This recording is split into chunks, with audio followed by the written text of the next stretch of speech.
Hello guys! Welcome sa Encourage 888. Ang reading na ito ay para sa entertainment at personal na reflection lamang. Gamitin lamang ang mensaheng tumutugma sa iyong sitwasyon. So spiritual reading tayo, no? Ano yung gustong iparating ng spirit guide mo sa'yo? Lalo na ngayon, okay? So start na tayo. So kukuha muna tayo ng angel number. Give it the message.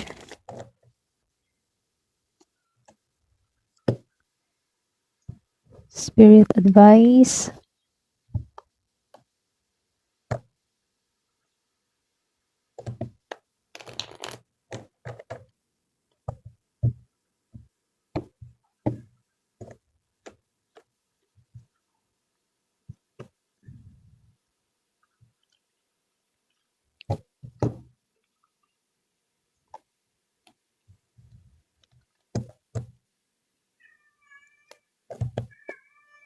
Give it the message.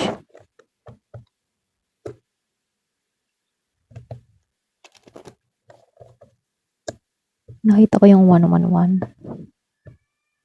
Ano yung gustong iparating ng angel mo sa'yo?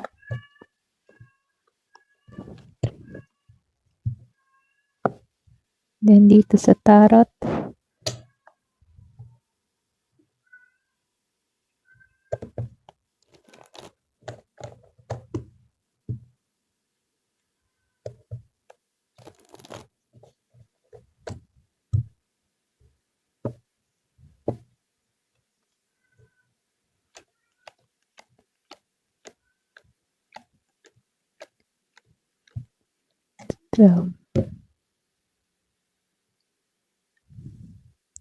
Ayusin lang natin, okay? So, ito yung iyong angel number soul connection. Then, meron ka ditong practice, acceptance, trust the universe. Wow, maganda to. Then, embrace your shadow self. Tapos dito, meron kang 3 ring. Then, para tong Wheel of Fortune eh. Tapos ito.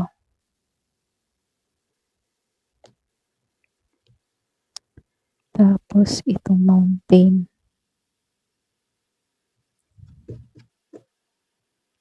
Ace of Wands reverse, Ace of Cups reverse, the Tower, the Sun reverse, Knight, Page of Cups.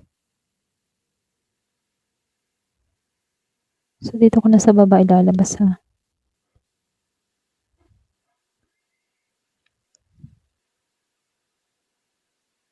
So, mamaya ko na ito yan at hindi kasya. Ayan. Mag-umpisa muna tayo dito sa taas. So, dito no. Angel number 2626. Kumbaga dito, no, nakikitaan ko lang dito, no, para bang meron lang konting mga paalala sa'yo, no. Kung ikaw man ay nakaranas ng mga kabiguan o mahirap na pagsubok sa buhay, ano, kumbaga, pinapaalala ka dito na bawat na nangyayari sa'yo, maging masakit man to o masaya, meron niyang mga dahilan, ano. Kumbaga, may dalang aral or pwede ring tulong yung spiritual na pag-unlad mo, okay? Kumbaga, kahit may mga naranasan ka pagsubok, may mga dahilan yan. So, dito sa 2626 soul connection, ano, you are connected to the souls you meet. Each encounter hold valuable lesson. So, para bang meron ditong paalala, no, or pwedeng pinaalala sa'yo na yung mga taong nakasalamuha mo or naging bahagi ng soul journey mo, no, may mga koneksyong pwedeng pansamantala lang, hindi nagtatagal at meron ding pangmatagalan, ano. Kumbaga, may mga mahalagang layunin yun kung bakit mo na-experience yun, kung bakit mo nakilala yung tao na yun, o kung bakit mo naranasan yun, ano. Para bang dito sa 2626, ano, para bang tinuruan ka dito kung paano ka lalago, kung paano ka uusad, kung paano ka magiging tatag. Kumbaga kung hindi mo naranasan yung mga pagsubok na yun, wala ka sa posisyon na kung gaano ka katatag ngayon, ano. So, nakikitaan ko dito puwedeng lesson 'to, okey? Naging lesson 'tong mga experience mo sa buhay, pero yung lesson na yun, yun yung nagpatatag sa'yo hanggang ngayon, okey? So, dito 'no, meron ditong acceptance or puwede ring practice acceptance. So, meron ditong letting go. So, meron din dito na surrender, peace, and forgiveness. Kumbaga 'no, ito yung panahon na, ah, alam mo yun, parang bitawan yung mga bagay na hindi mo kontrolado 'no. So, yung kapayapaan kasi dumarating yan kapag tinanggap mo yung mga nangyari, para bang tinanggap mo na lang yung mga nangyari at pinili mong magpatuloy ng may bukas yung puso mo 'no. So, dito 'no, minumungkahi dito na kailangan tanggapin natin kung ano man yung nangyari sa atin, masakit man o masaya 'no. Para bang sinasabihan ka dito, may dahilan yan, okey? Kumbaga, ah, forgiveness, okey, magpatawad kasi once na nagpapatawad ka dun din ka nakakahanap ng kapayapaan ano. Para bang tinuturuan ka dito na i-let go mo lahat ng mga alalahanin mo, i-surrender mo kay God, okey, kung meron kang mga problema sa buhay 'no. So dito 'no, tinuturuan ka dito na ikaw ay mahalaga 'no. So ito lang na nakikita ko or nafi-feel ko dito sa card na 'to or puwede ring, pinasasabi sa'yo 'no. So dito 'no, meron ditong trust in the universe, faith, surrender, and divine timing. So dalawang beses na lumabas yung surrender, okey, kung makikita mo surrender, then surrender. Para bang yung iba sa inyo or puwede ring karamihan sa inyo, tinuturuan ka dito na magtiwala sa divine, okey, magtiwala sa Diyos 'no. Kung ano man yung mga nangyayari sa buhay mo, kumbaga may mga, para bang sinasabihan ka dito na magtiwala ka sa divine timing, okey? So, kahit merong mabagal na pangyayari sa'yo or may malaking plano na unti-unting para bang meron ditong unti-unting nabubuo sa'yo or unti-unting ipagkakalob sa'yo 'no. Meron ditong mga plano si God, si universe na makakamit mo. Kumbaga dito kailangan mo lang magtiwala sa proseso, okey? So dito 'no, embrace your shadow self. Kumbaga yung iba sa inyo dito 'no, embrace embrace your shadow self, self-awareness, shadow work, integration, and growth. So dito 'no, para bang pinahihiwatig sa'yo na huwag kang matakot na harapin yung sugat or yung mga, takot 'no. So dito, kailangan mong i-embrace kahit mga insecurities mo, kasi ito yung magiging tunay na lakas mo at dito ka magsisimula kapag tinanggap mo lahat na ito'y naging bahagi ng iyong sarili 'no. So dito 'no, kailangan mong yakapin lahat ng mga nangyari, okey? At kailangan mong matuto dun sa mga, naranasan mong yon, okey? Kasi once natuto ka sa mga pagsubok na yon, dun papasok yung growth, okey? Dun papasok yung paglago mo bilang ikaw. So, para bang tinuturuan ka dito na embrace your shadow self.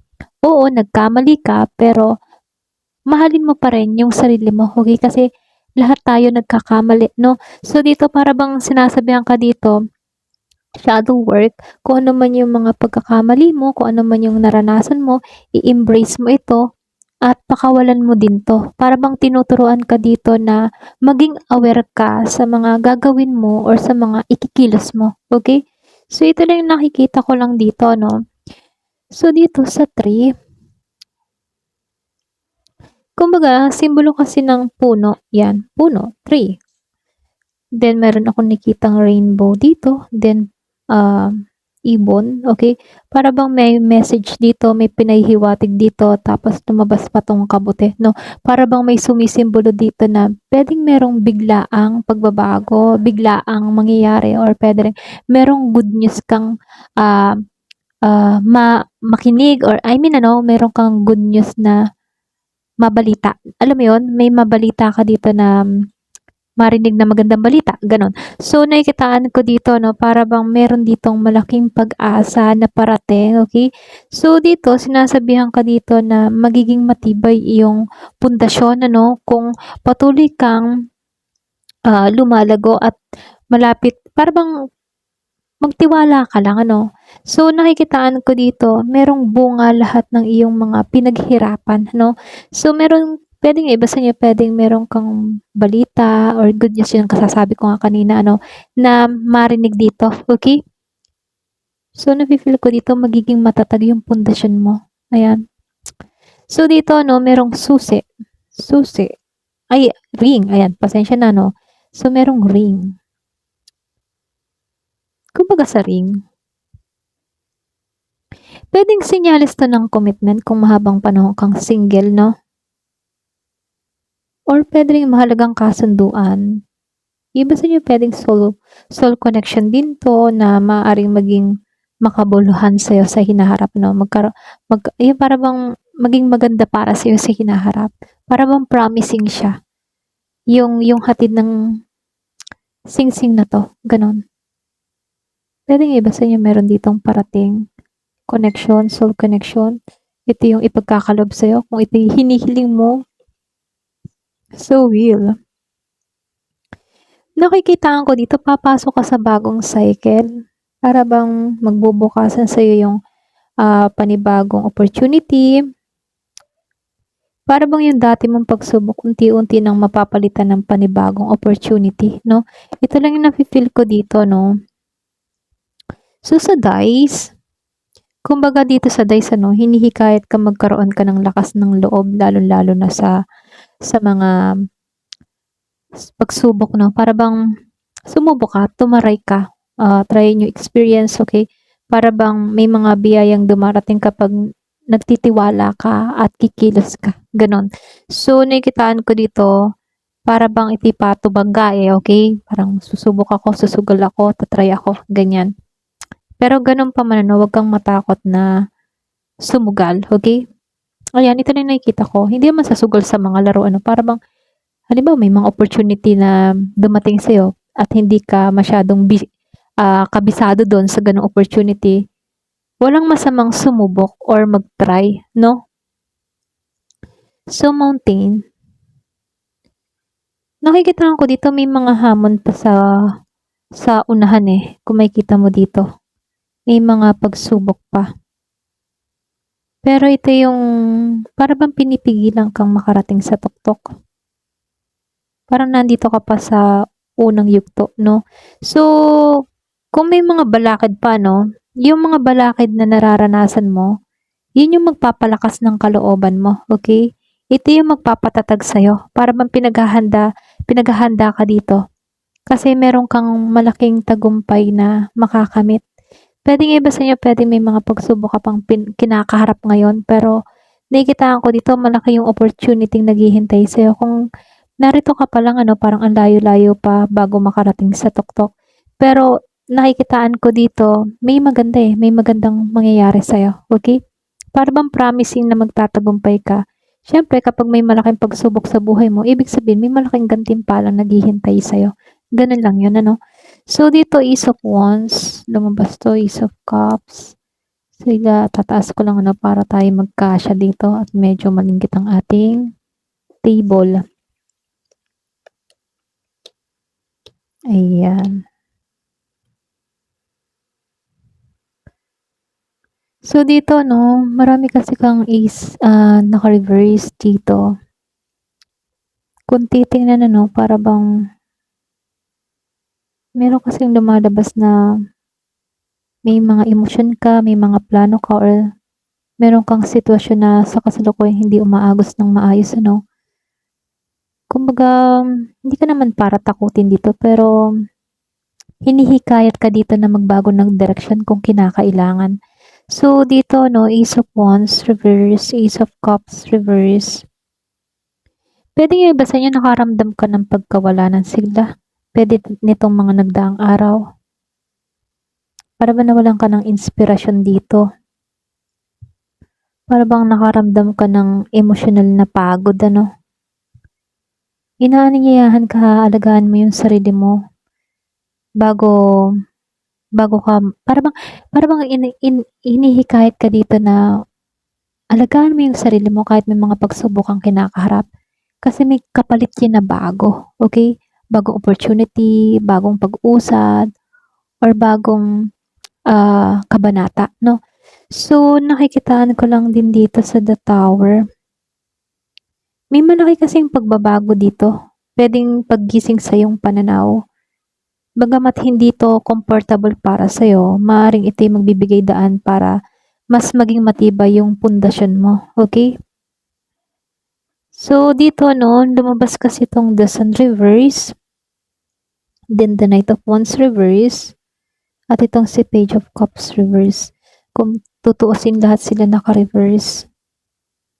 Kung pakaramdam mo, parang mabagal yung tagumpay or yung saya na hinahangad mo, di naman ibig sabihin na wala itong pag-asa, no? Minsan kasi, natatakpan lang yung liwanag na para sa'yo. Ngunit, nakikitaan ko dito, hindi naman nawawala yung liwanag na meron ka.